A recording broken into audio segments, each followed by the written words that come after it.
Today, we're creating a bridal shower invitation, and I want to design something that feels romantic and fresh, but also really aligned with what's trending this season. So I'm going to start in stock templates and search for Love and Bloom.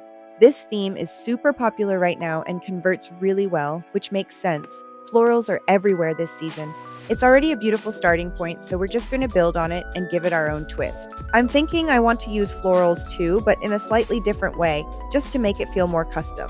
So I'll go ahead and remove these current flowers. And to add our own touch, I'm going to adjust the layout a bit by aligning everything to the right. This step is super simple. I'm just using the alignment tools, and it's literally a few clicks, and that's it.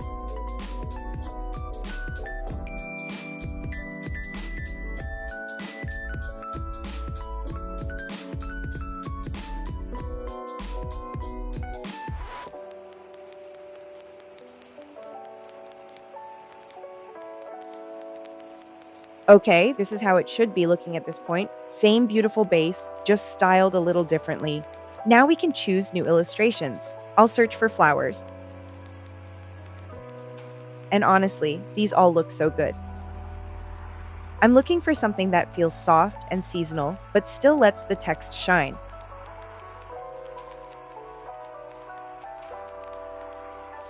Once we choose one, it's just about placing it thoughtfully, resizing, adjusting spacing, and making sure the text and the new illustration feel balanced together.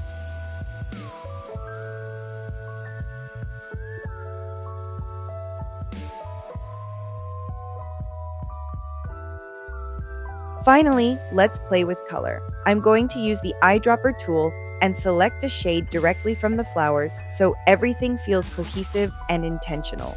That little detail really pulls the whole design together. And that's it, a trending bridal shower invite customized in a way that feels fresh for the season. If you found this helpful, don't forget to like and subscribe, and let me know what design you want to see next.